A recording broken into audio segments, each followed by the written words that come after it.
Ozzy. Welcome to Spotlight Features, Pathways of Tradition. My name is Chief Jenny Brake of the Hollybu First Nation, and I come to you today from our traditional territory, Inuktahamguk, land across the water here in Newfoundland on the easterly point of Canada. We have a great show for you today. We hope you enjoy it.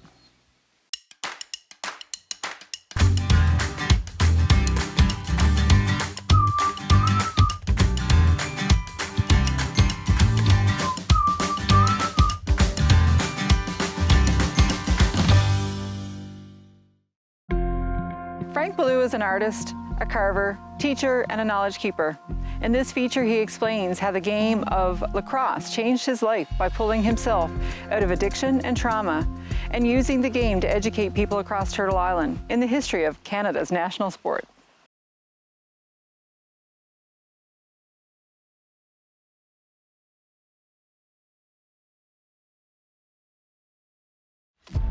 Baga Adawe. See, one of the interpretations of that was basically bumping hips. So basically that's how you played the game, you were bumping each other's hips. Just know I'm there, I'm doing something that they tried taking from us. But they didn't take our soul. You know, they didn't take our connection to what made men. My ancestors, they seemed to come as soon as I put that helmet on. Everything seems to come. They say, here, you know, this is what you're supposed to do. Keep doing it. We'll help you do it as long as you can. When we went to battle, we didn't go alone. We didn't, you know, battle by hands. We used wood. We used different things. We didn't make warriors at the powwow. Let's get that straight. The cross is where we made the warriors.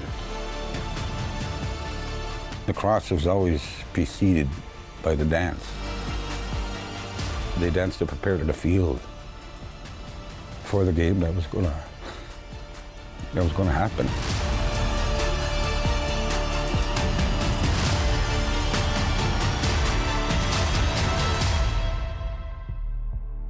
I think that's the best thing about, you know, knowing that, you know, no matter how hard they tried, they didn't take us.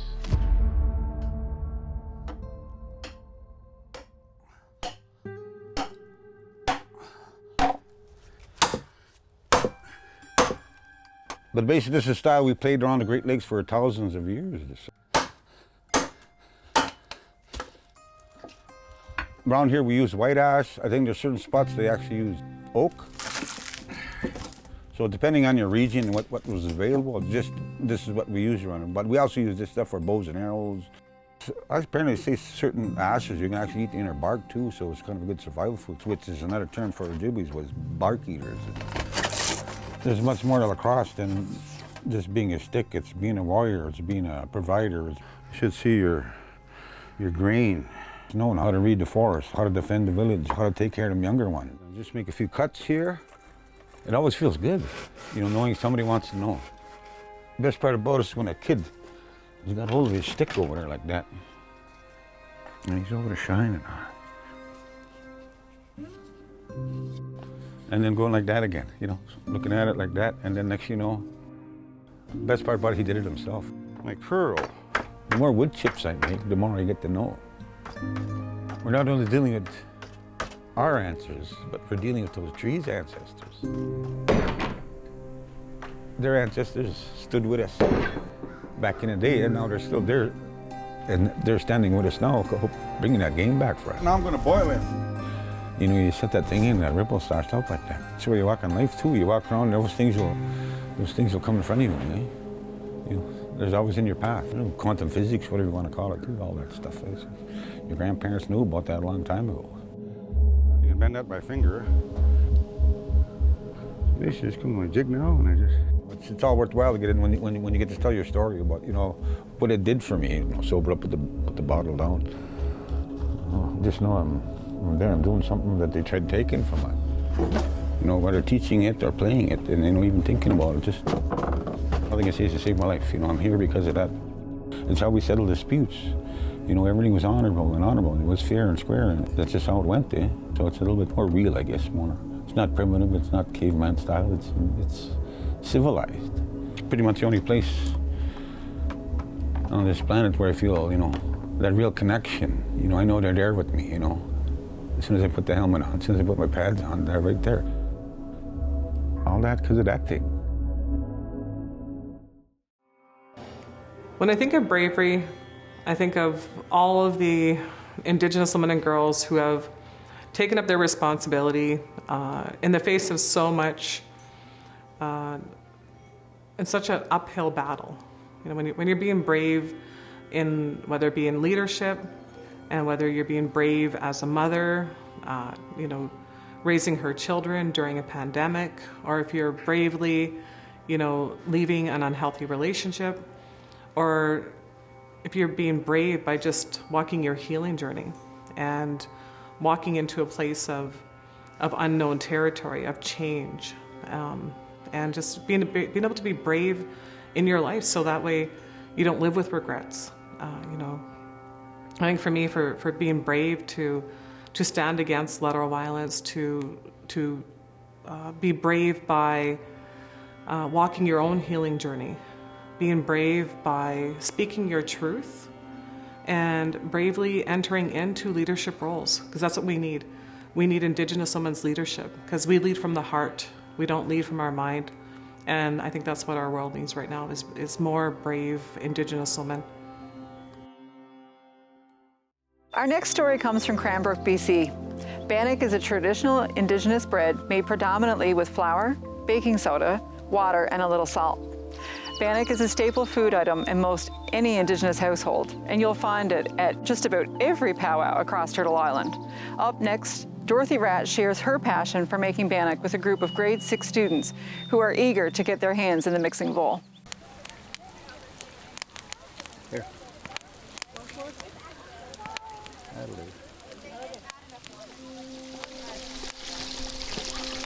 We've always said that you need to talk to the children when they're young if you want to get them immersed in their culture, because they don't have the inhibitions that the older children have. When it comes to getting in a bowl of dough and mixing their hands in it, the little children are far more receptive to it than the older students.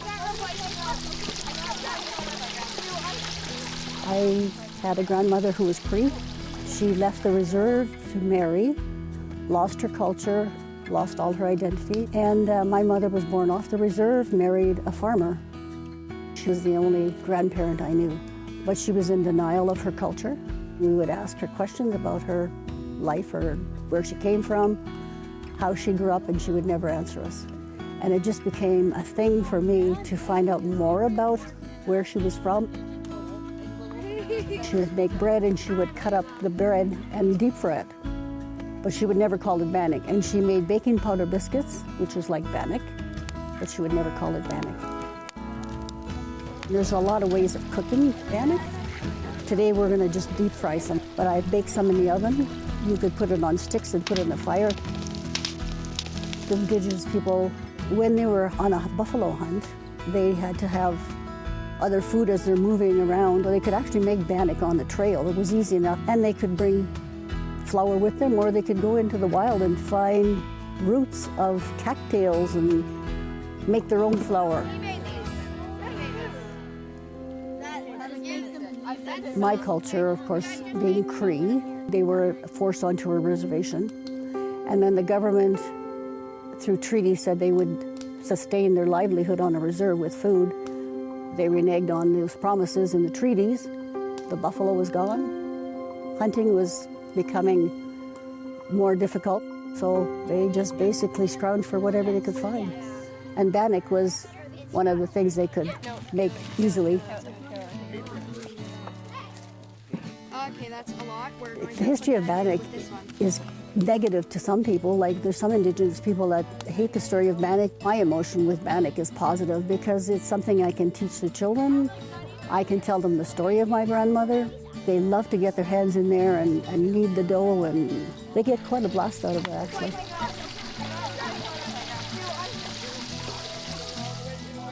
You need to teach them when they're really young and not let them forget what has happened over the years to get to a point of reconciliation. And we have a long way to go yet. I was going to say, with honesty, especially when it comes to our youth, It helps them form their own character, builds their character, a way of a healthy development of finding oneself, moving forward within their life and what they want to accomplish. So there are many facets when it comes to honesty, but honesty, as I had mentioned at the beginning, is interwoven with the 7 grandfather teachings as well, because you can't have honesty without truth and bravery and the many other teachings as well. I think from the Indigenous perspective, certainly from mine, love is this place that we are all coming back to. Love in all its forms. Loving ourselves. And this is why it's so exciting in these times to be an artist, as we peel back the layers. We're finding the reasons why we stayed away from self-love for so long. We're finding it in those layers. Love for our fellow people, it's complicated. We don't know how to navigate that.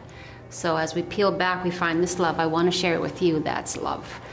And then I think loving our personal journeys, our careers. There's a lot of guilt around success. And the more we learn about our own power and our own ability to be successful and learning all these things, we learn a whole new kind of love and supporting each other and finding that love. Love is this incredible thing that just gets into everything and can be all these things. And it's just exciting to be in times when we can find all that love for others and for ourselves. Our next story is about a dear friend of mine, Paul Pike. His family comes from Mattis Point, Newfoundland. When Paul was listening to old Mi'kmaq stories, he heard about the spirit of the flute, and this idea stuck with him. A lifelong musician, he could not let the opportunity of trying the Native American flute pass, which started the journey of rediscovering his ancestral sounds. And now he shares this music with the world.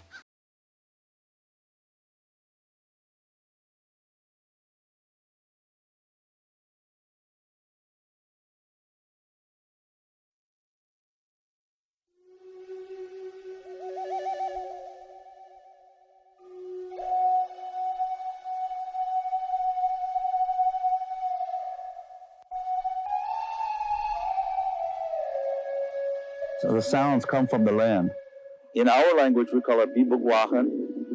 And I really didn't realize that the Mi'kmaq Nation had a flute tradition until I heard an old wax cylinder recording of an elder telling the stories of Mi'kmaq. Mi'kmaq is kind of a little bit of a trickster. They call it like a spirit of the woods, but he could shapeshift. I first heard there were some really awesome flute players. Bill Miller, he's from the Mohican Nation. R. Carlos Nakai, and Douglas Spotted Eagle. When I first heard those guys, I was just like, there's something just really special about this. And I had gotten this flute the first time, and I didn't know if I could play it or not, but it's actually more like singing than flute playing. And it is just an extension of your heart, just like singing would be. Our people have been one of the first to encounter Europeans, so a lot of our culture had been suppressed or underground, or even in some cases, we may have lost a lot of things. So we're trying to best to bring it back, or to reintegrate it into our lives, today. Whatever we can. There are knowledge keepers all over Mi'kmaq that have little bits of information. A lot of it is tied within our language. And so we're trying to learn our language as well, so that we can have that worldview and understanding. And for a lot of families, they hid it. Anyone who did have that knowledge, they were strongly encouraged not to talk about it, because there was so much discrimination and oppression in those days. Our traditional dance and songs were Gojwa songs. And we almost lost that too, but we're starting to bring that back. You'll see a lot more of that happening at our gatherings now. To be able to share language and things like that is so important. Our grandparents couldn't do those things freely, and we can. Whatever little bit of language I know, music, getting them excited about it does. So not just the arts, but also our history and the things that weren't shared in our history books. You know what I mean? That's the things that really excite me to share. So respect is, before I found my way back into the culture and the language, I used to always talk to my kids about the word respect. You know, if you have respect for things, if you have respect for yourself, you'll be okay in this world. You know, respect everything, the people around you, respect those who can't respect them, you know, those who need your help. So respect is very much a part of how I live my life, even before I learned of the grandfather teachings. You know, and when I did learn about them, people always talked about, well, which one's the most important to you? Which one do you think's most important? And I always go back to respect because that's the one I found on my own, and then I found the other ones through the course of life. And then I came to realize that one is not enough. You know, you have to have them all, and they have to reflect, because even if you're respectful, you can still cause pain, you can still cause hurt, you can still think of yourself as above people. That's why humility and the other teachings have to go hand in hand with respect, or with any one of each other. So for me, it's a knowing there's a combination that you have to always aspire to, but it begins for me with respect.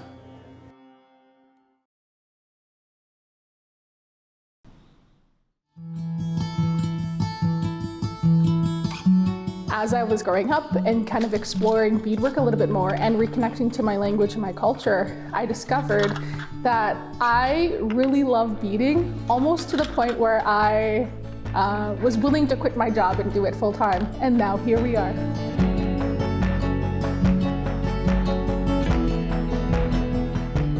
Honey Constant Inglis Nitigasel Pakta. Hello, my name is Honey Constant Inglis. I'm from Sturgeon Lake First Nation.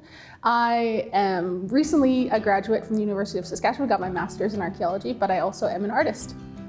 My childhood is defined by the sound of a sewing machine, where my cook, my grandmother, she would, as soon as the sun came up, would be sewing away. I remember watching all of these beautiful colors, like fire colors, and just being so proud of everything that she did. Also growing up, I found myself finding a lot of bold colors in the world around me. I learned that I can capture those colors in beads. As 2021 kind of reached around with the unmarked graves, I was feeling a little bit tired. As a grandchild of survivors, it was a long and hard summer. I just decided to do beadwork. I found that I was having a lot of fun. Beadwork really was there to kind of guide me through this really dark time and a lot of big emotions. And by channeling my frustration and my sadness and my anger and facing it, because that's the only way that you get rid of it, those bad feelings, right? Is you have to understand where it came from, but also heal from it. And then when I came back to my beadwork, I had all of these better understandings of who I was. Fire is so important, especially to me.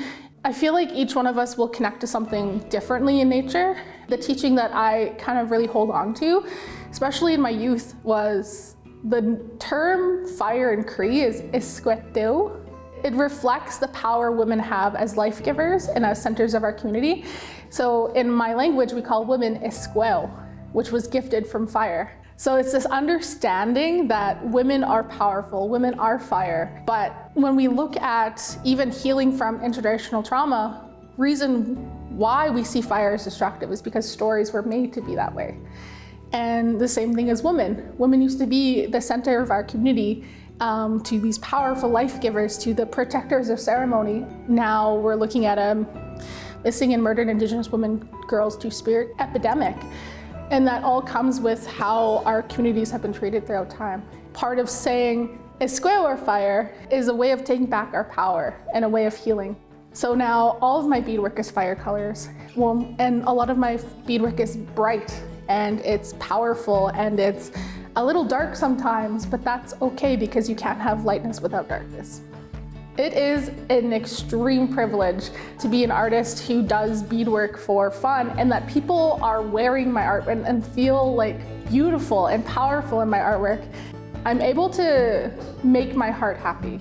I feel like I'm in a place where I can still grow in the way that I want to without compromising who I am. Being able to do what I'm doing now and sharing that, I want people to find that part of themselves that they feel like they're missing.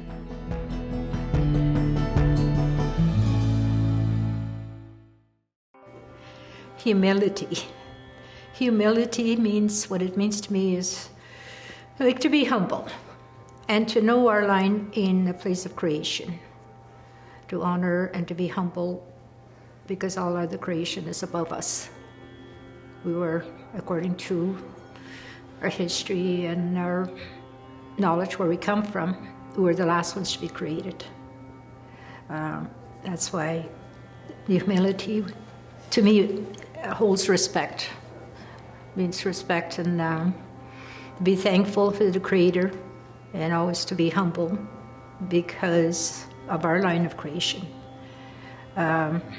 We all have a spirit, a soul, spirit to honor all our human aspects and also to honor the aspects of our, all the spirit and humility of the animals in creation too, I think. That's why I notice when we're hunting or we're always offering or giving thanksgiving to the spirit of our animal world or plant world and of all creation, that we do have ceremonies of that. I think everyone here at the conference has wisdom. I mean, everything that we learned. For myself, I've been working at ONWA for just over 6 years, and I feel like I've gained so much wisdom just being here. And if it wasn't for ONWA, I wouldn't have any of the traditional teachings. I wouldn't know how to bead. I just made the strawberry pin yesterday. And so this is my very first strawberry pin, and if it wasn't for ONWA, I wouldn't know how to drum, I wouldn't know how to sing, I wouldn't know who I am as an Indigenous woman, and ONWA's giving me that opportunity. So I feel like I gained a lot of wisdom just from being here and working for ONWA.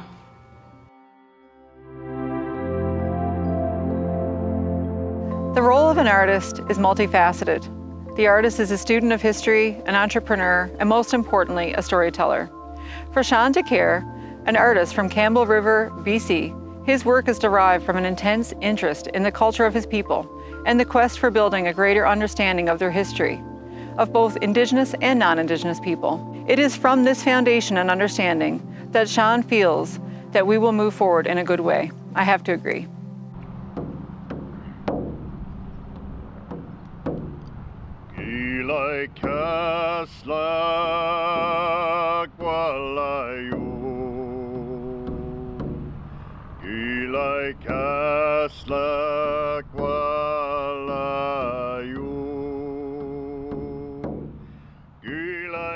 It's a conductor of balance. It's displaying to the world that continues to come here, that we invite you here, and we're going to offer for you to see the history of this place that's been here for thousands of years. And that's what we get to display with our art. We're just telling a history story, and it's our history, it's our truth. I'm blessed to be able to do so, especially with the history we've had in Canada. And to continue to move forward and do that in a good way is the only thing I thrive for. I just want to help people see the truth of who we are in this great land. And so as an artist, we really want to decipher what we have a right to share, not just with the arts, but with the stories that follow them. The piece that sits just to my right is the origin story of the Lichwichtuig. It's the story that's the beginning of our people from the time of the Great Flood. And that was the only reason why I did it. I had no other purpose other than I just wanted to show what I knew from the origin story, from the beginning, from years and years and years ago.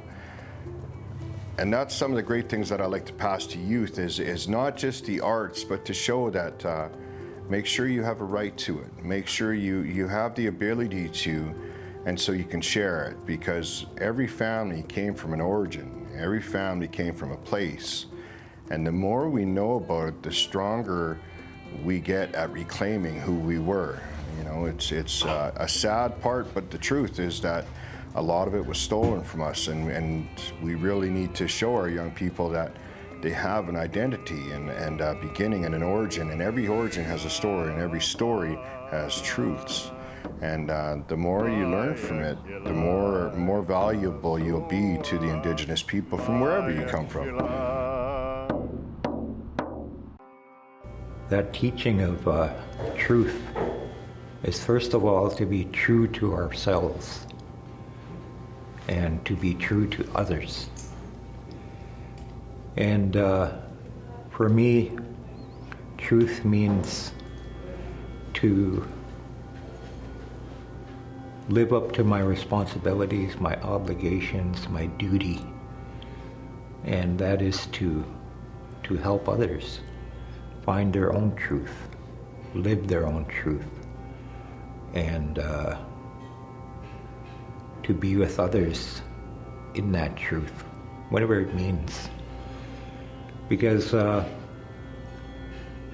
we tell the truth of our stories, we tell the truth of our families, our communities, and when we're honest with ourselves about what we need to heal, to help ourselves, that's when the teaching of truth itself becomes stronger.